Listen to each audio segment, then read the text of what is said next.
Hello everyone! Welcome back to my channel. If this is your first time here, please don't forget to subscribe, like, and leave a comment below. So I really feel like talking today and I wanted to share with you my experience on the road from January 8 to January 13, 2025. In my previous videos, as some of you may recall, I was involved in a car accident on October 19, 2024. After the accident, I had to wait for the insurance decisions before proceeding with the repairs. Although I had dashcam footage, but that clearly showed it wasn't my fault. But the other driver wasn't very cooperative, and even the adjuster kept calling them. Yeah, they're always not answering the phone. We needed a formal decision from the insurance company to confirm that I wouldn't be held liable for the damages. Once we received the decision, I was able to move forward with the repairs. I talked to the body shop and wanted to make an arrangement. I informed them that I would be going on vacation from November to mid-December and asked if they could schedule the repairs while I was away. Pending the insurance decision, I didn't want to pay out of pocket even it would be even I would be reimbursed, especially at that time. It was not a perfect timing as I will be away. When I landed in the Philippines, that's the time I received an email stating that the accident was 100% not my fault. So I wouldn't have to pay anything. I emailed the body shop to inform them of the decision, but they didn't reply or they didn't respond. Maybe they were busy because that's November and December. So but we didn't receive any snow in Vancouver. So yeah, well, we don't know what was the reason or couldn't fit me in their schedule. When I returned to Vancouver, I emailed the body shop again, and this time they responded and gave me a date of January 8. I also explained I needed a vehicle to drive that would meet Uber's standards. I explained that Uber has specific requirements which Hertz Rent a Car arrange, but they informed me that they couldn't provide a rental car. Instead, they advised me to arrange for one myself.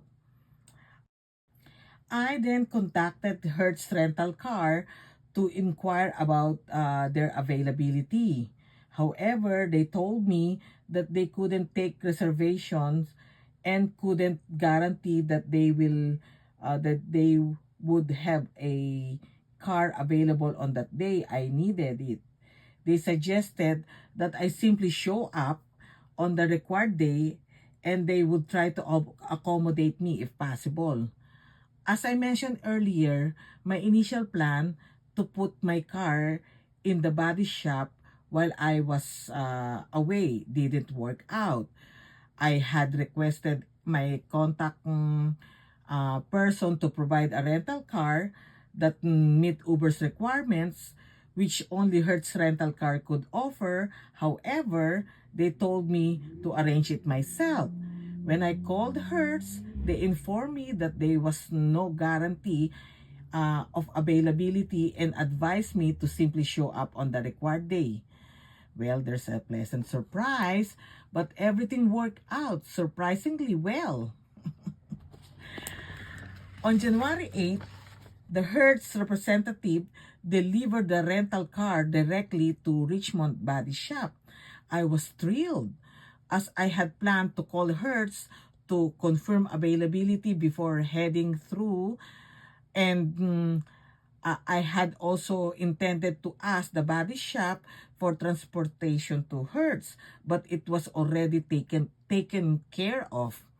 So after 6 days, my car was ready and I was impressed with the exceptional services from the Richmond Auto Body Shop and my contact person, Faraz, but I forgot the name of the person who made the repair, who did the repair of my car, they exceeded my expectation by repairing minor scratches that weren't part of the original accident. So it's really a above and beyond service.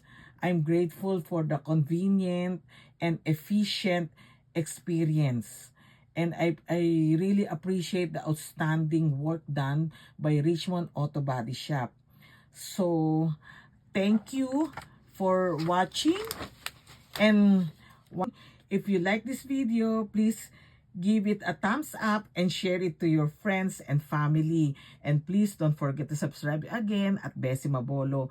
I would like to share with you that we already reached 1,000 subscribers as of today. So I'm really very happy and very grateful, and thank you so much from the bottom of my heart. I really appreciate all the supports that you're giving me. And yeah, if you have any questions or topics that you would like to discuss, please let me know in the comments below. And thank you again, and I'll see you in the next video. Have a good day. Bye.